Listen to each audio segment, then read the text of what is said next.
If I were in your shoes, faced with the choice to save my loved one's life or respect their wishes, I'd choose to save them, even at the risk of their trust. Love, to me, means fighting for their survival, especially when they're too weak to fight themselves. Your story shows the weight of that decision, how it tore at you, sitting on that splintered bench, watching Ethan fade in the ICU. The pain of his rejection of Jack, his brother, must have cut deep, yet you acted out of love, not betrayal. You gave Ethan a chance, not just to live, but to find family he never knew. That's courage. I'd love to hear how this unfolded for you, how Ethan came to terms with Jack, how their bond grew. Did he ever fully forgive you, or is that still a work in progress? Share more, if you're willing. I'm rooting for you all. Hello, my name is Sarah Mitchell. I am 33 years old and a pediatric nurse at St. Mary's Medical Center in Asheville, North Carolina. I sat on the splintered wooden bench outside St. Mary's Medical Center, gripping my hands so tightly my knuckles ached. A light spring breeze moved through the courtyard, carrying the faint scent of freshly cut grass and magnolia blossoms. Somewhere in the distance, a church bell chimed the hour. It was the kind of day people would normally call perfect, but none of that touched me. Just beyond the glass walls of the ICU, my husband, Ethan Mitchell, was lying in a bed surrounded by machines that breathed for him, monitors that blinked and beeped in their steady, heartless rhythm. He was 35 years old, strong, capable, a man who could build a dining table from raw wood in a single weekend, who would still have the energy to cook dinner afterward, and now he could barely lift his own head. The sight of him like that was something I would never get used to, no matter how many hours I spent in that sterile room. I had been a pediatric nurse for over a decade, had watched families break apart under the weight of bad news, had held the hands of parents as they said goodbye to their children. I thought I understood pain, but nothing in my training prepared me for this. The helplessness of knowing the person you love most in the world is slipping away, and there's not a damn thing you can do to stop it.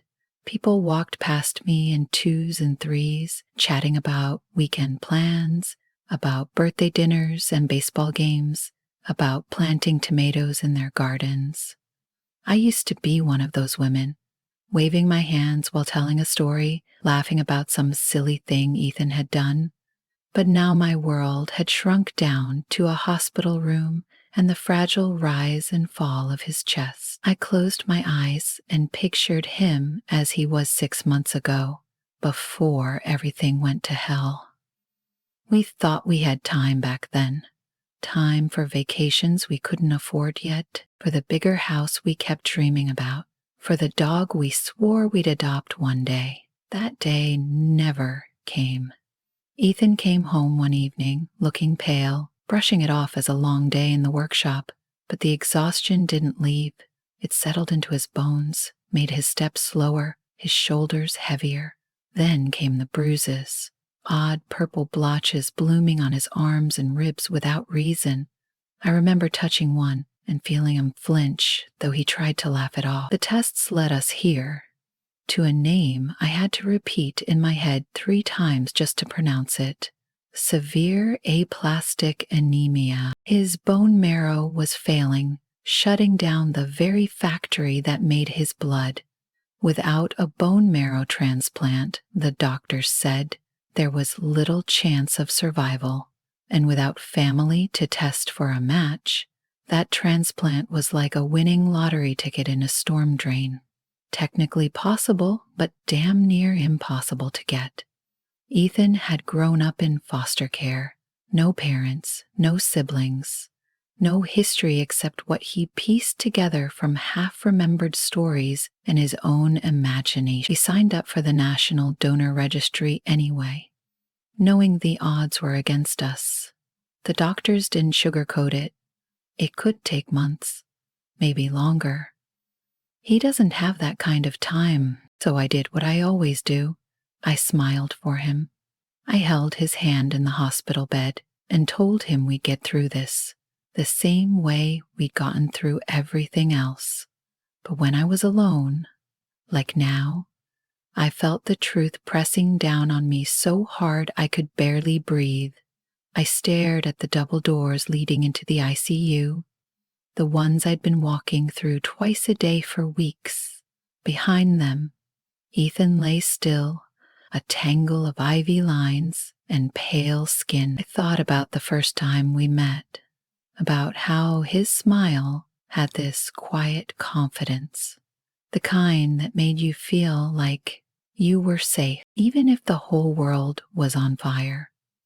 And now, the fire was inside him, and I had nothing to fight it with. Somewhere inside, grief was already coiling, whispering that I might need to prepare myself for the worst. I hated that thought. It felt like betrayal just to let it exist in my mind. But I couldn't ignore it.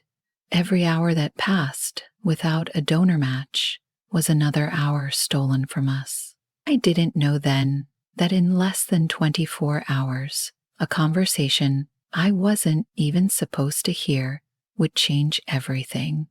I didn't know that hope, real, tangible hope, was about to find me in the most unexpected way. But in that moment, sitting on that weathered bench with my hands trembling in my lap, all I knew was that my husband was dying and I was powerless to stop it.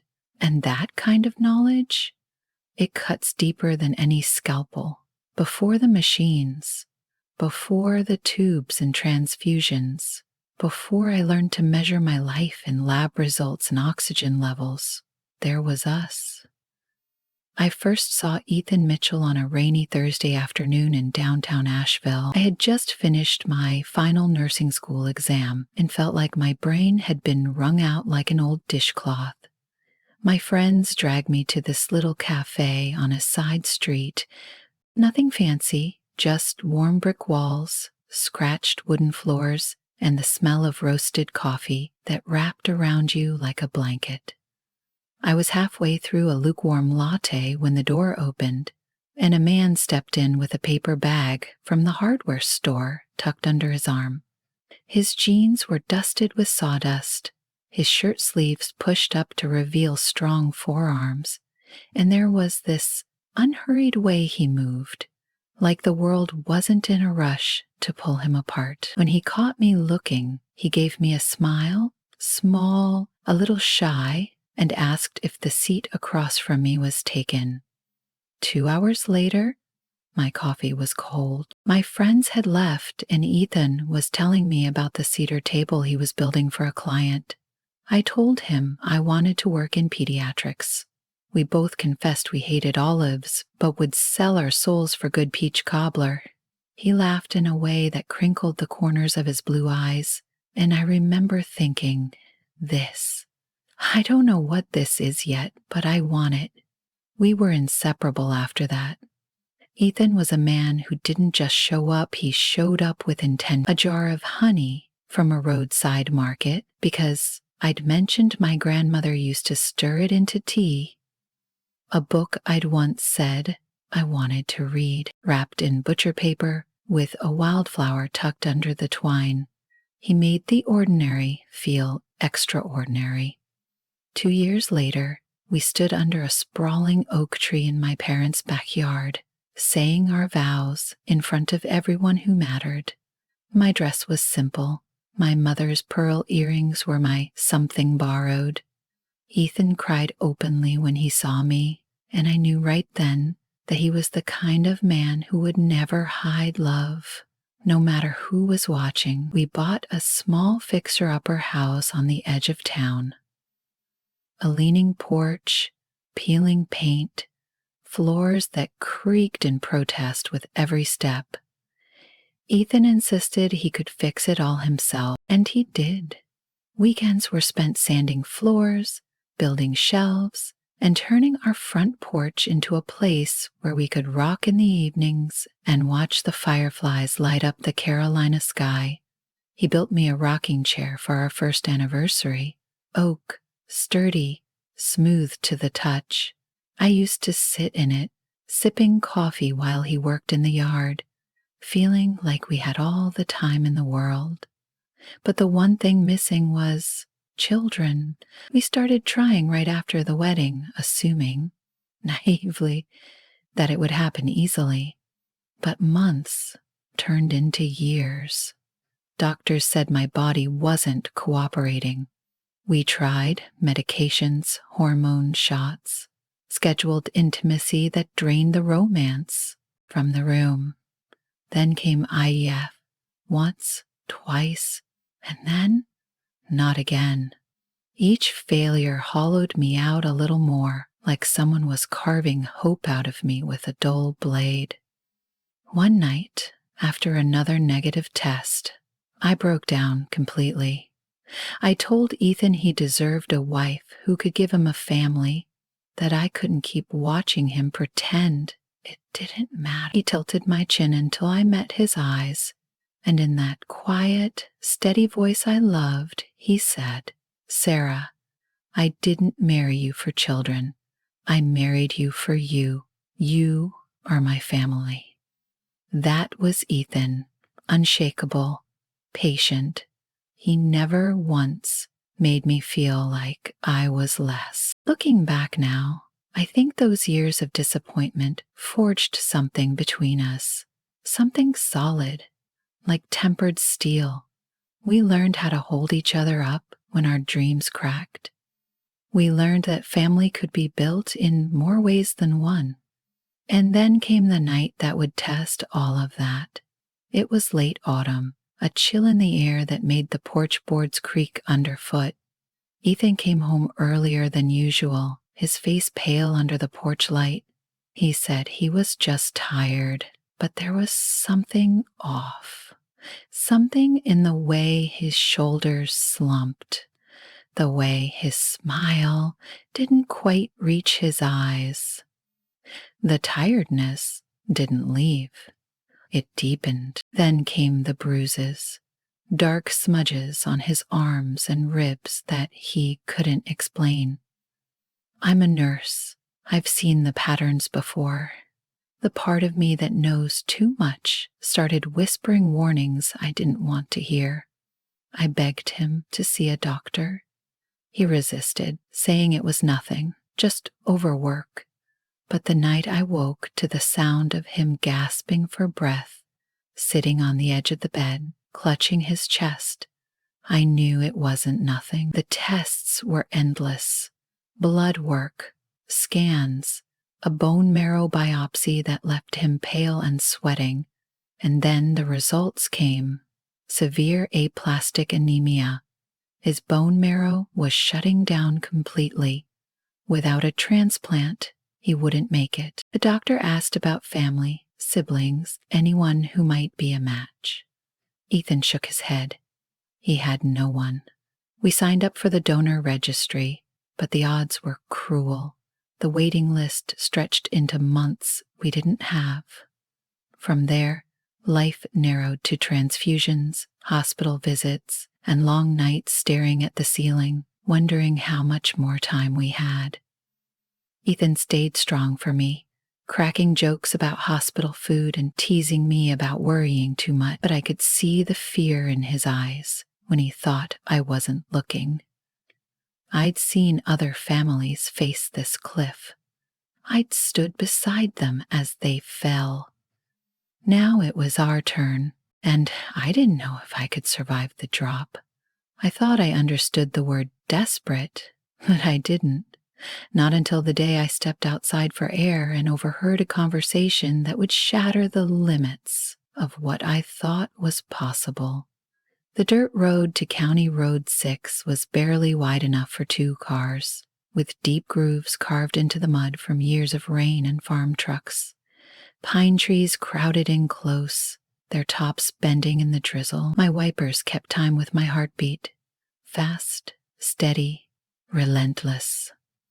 When I spotted the Turner mailbox, my stomach clenched. The letters were faded, flaking white paint on rusted metal. Beyond it, an old farmhouse sagged under the weight of years, its porch tilted just enough to make you wonder if it was safe. A lone swing creaked in the wind, slow and eerie, like the house itself was breathing. I hesitated, gripping the wheel so hard my knuckles burned. This could be a dead end. It could be nothing more than a man with similar eyes. But then I thought of Ethan, pale and fragile in that hospital bed, his fingers barely curling around mine, and I knew I couldn't turn back. The steps groaned under my weight as I climbed to the porch. I knocked once, twice. No answer. On the third knock, the door creaked open. He was taller than I'd imagined, broad-shouldered but not imposing, his hair a weathered blonde that curled slightly at the ends. His face was lean, lined by sun and time, but it was his eyes, piercing blue, the exact color of Ethan's, that made the air leave my lungs. "Can I help you?" His tone was cautious, almost guarded. I held out my phone with shaking hands. "This is my husband, Ethan Mitchell. People said you look like him." He took the phone, stared at the picture, and his expression shifted from neutral to something heavier. Confusion, recognition, pain, all at once. He rubbed the back of his neck. "Well, I'll be damned." "Who are you?" I asked, my voice barely above a whisper. "Jack Turner." He paused. "And if I'm right, he's my brother." The word brother hit me like a physical blow. Jack's voice was low. "Our mom, she wasn't much of one. Had a lot of kids, most with different fathers. When I was little, she had another baby boy. Said she wasn't keeping him, signed the papers at the hospital, and left him. I never knew what happened to him, never even knew his name until now." Tears blurred my vision, then spent his whole life thinking he was alone. Jack's jaw tightened.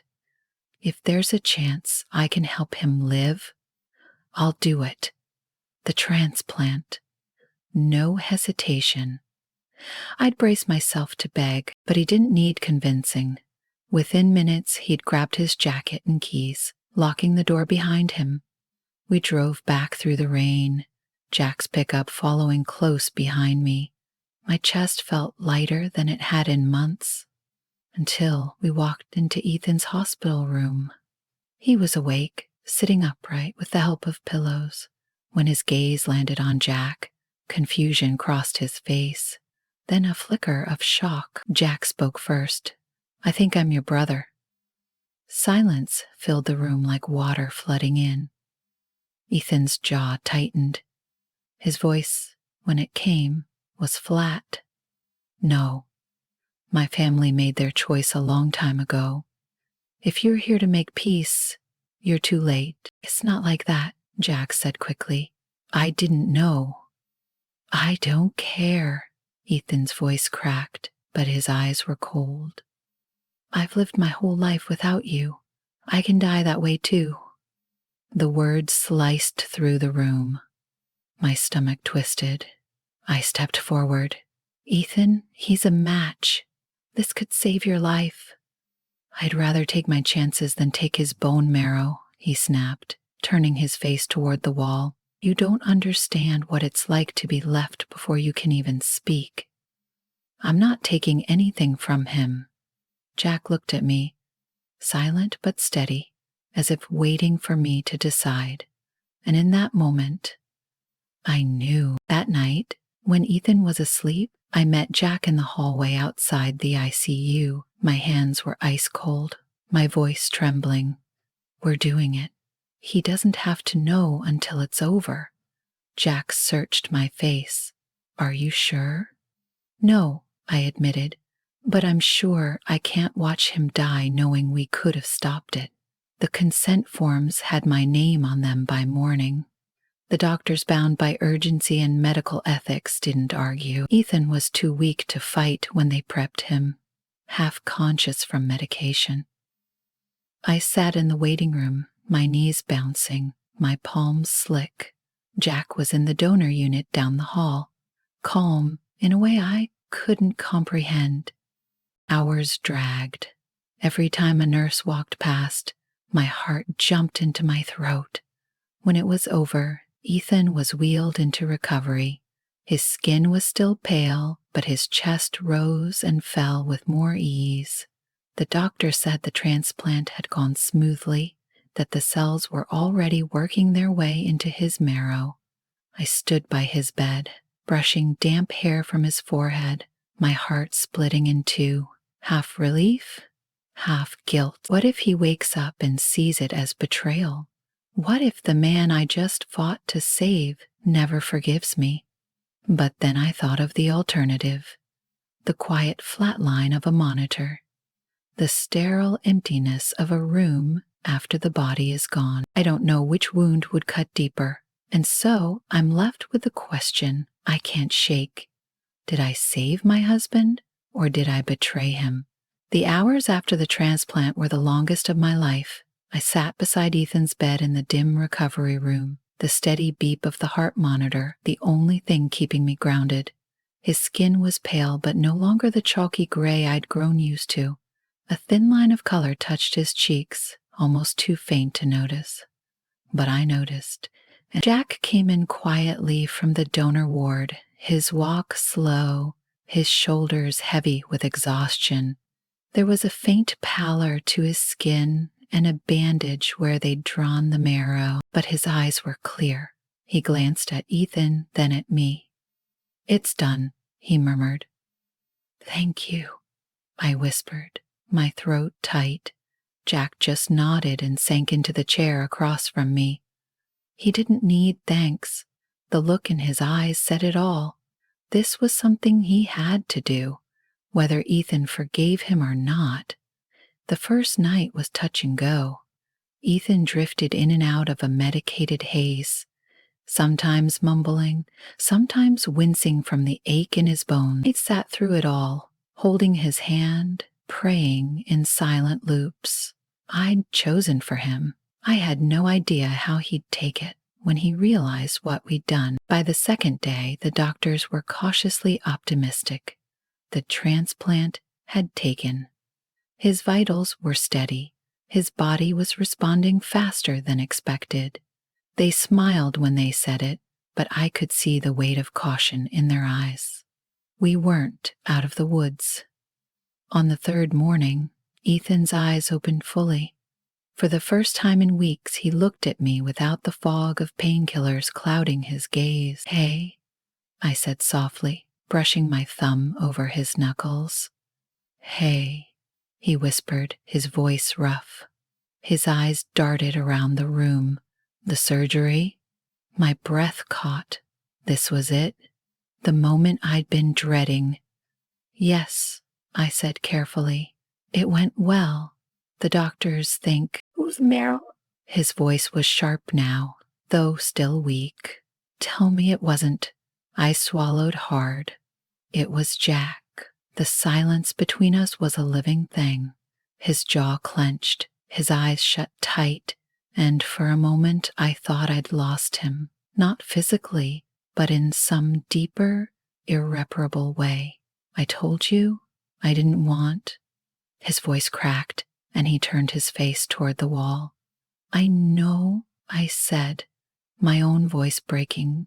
"I know what you said, but you were dying, Ethan, and I couldn't stand by and watch you slip away when there was a chance, any chance, to keep you here. I couldn't let you go." His breathing was uneven.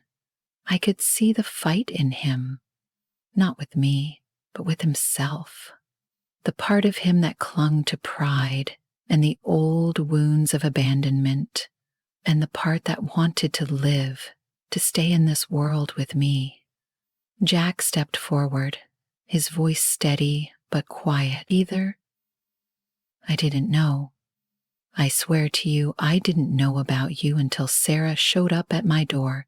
If I had, I would have come sooner. I'm not here to make up for our mother. I'm here because you're my brother, and if saving your life is the first thing I ever get to do for you, then I'm damn well going to do it." Ethan's eyes stayed shut for a long moment. Then, slowly, he turned his head back toward us. His gaze landed on Jack. "You're still a stranger to me," he said, voice raw. "But I guess I'd rather be alive to change that than dead and stubborn." The tension in the room broke just enough for me to breathe again. Weeks passed, and with each one, Ethan grew stronger. His color returned. His steps grew steadier the day they let him walk the garden path outside the hospital. He gripped my hand and whispered, "I forgot what fresh air feels like." Jack stayed in town, visiting daily, sometimes just sitting quietly in the corner while Ethan rested. The awkwardness between them didn't vanish overnight, but something shifted. A shared look, a half smile, the beginnings of trust. By the time Ethan was discharged,